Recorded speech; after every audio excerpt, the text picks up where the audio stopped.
Oh, hello. I didn't see you there. I was just looking at my globe here, spinning it, and thinking about, all the problems that our Earth is facing today. And one in particular that we really have to deal with right away is global warming. Everyone can do their part, and it's as easy as, using your oven less. And so today, I'm going to teach you guys how to make a solar oven.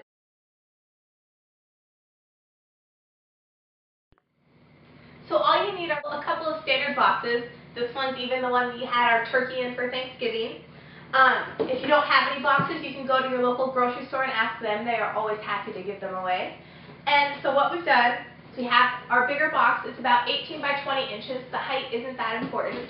And then this one, all you do is have it be able to fit inside the bigger one with room for insulation, which we'll add later. Then, to make the lid for this, we just took a big piece of cardboard and cut it. We traced the big box around it and made about 4 inches to cut for the lid base size and made it so it can fit on this. Made it so it can fit on this big box, and cut a flat opening that we will attach a reflector lens to, some aluminum foil for reflector lens. We will glue some aluminum foil in here, and we'll just attach some plexi-glass on the inside, and that'll be all. So come with us and let's go glue. So here we are in the garage. My parents don't want to stink up the house, which is understandable. So we will be doing our gluing out here. So we have our lid, and what we're going to do now is glue our plexiglass onto the lid. So the great thing about plexiglass is it has great insulative properties. So it'll let the heat in, let it reflect off the tin foil, get onto the black metal bottom of the box, and heat up the box without letting heat escape. So I'm going to apply some glue now, and then we will put the glass on. So we have all the glue applied. We're going to put the glass in. It broke a little while we were cutting it to fit the box, but that's okay because it still works perfectly well, and it's not going to let out any heat. So we're going to drop it in and let it dry. While we're waiting for our bigger box to dry, we're going to work on our little box. Earlier today, I just took some regular zinc metal and spray painted it black for maximum heat absorption and placed it in the bottom of our box. And so we have that, and that's our great cooking surface that'll work. And now we're going to work on gluing just regular old tin foil from the grocery store into the sides of our box. So our glass is now dried, and all we have to do now is glue some tin foil up here and add some insulation and put it all together, and we'll have our solar oven. So add some glue.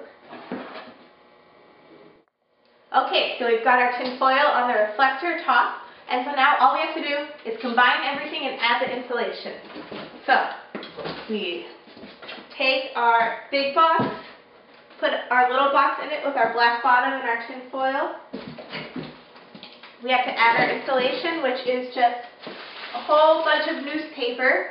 And if you don't have newspaper, you can use leaves or other kind of brush as long as they're dry. All of our snow just melted, which is why we're using newspaper, but everything works equally well.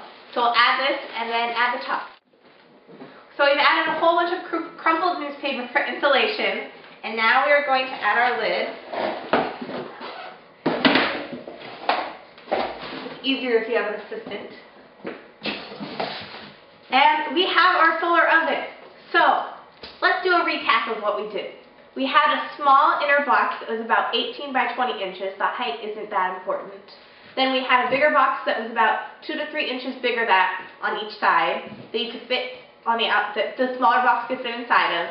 And you put newspaper insulator around that. You have your black metal bottom, which will absorb the heat, which is, you can get regular zinc and paint it black like I did. Then you put your tin foil all around the inside and on the top for your reflector, and you either get regular glass or plexiglass to keep it insulated on this.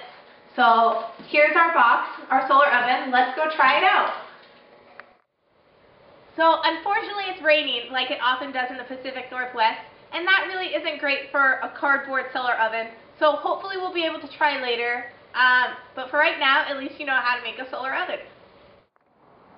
So it's not raining, and we're going to try out the solar oven even though it's pretty cloudy. So what we're going to do, we're not actually going to try and cook food today. We're just going to put in 2 different thermometers to double check the temperature and put it in, see if we can, how high we can heat this up. So let's see how we do.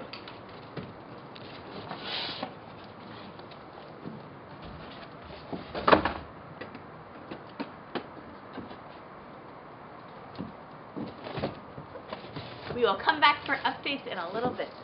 Also, the angle of the reflector, wherever your sun is, should be tilted towards sun for maximum exposure onto your solar oven. So even though we don't have very much sun now, the sun is over there, so the reflection should hit down over here. Hey everybody!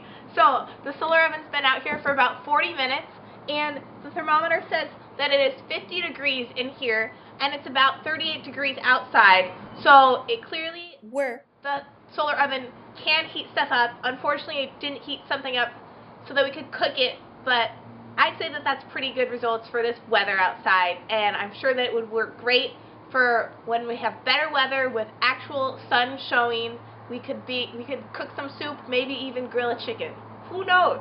Great possibilities lie ahead for solar ovens.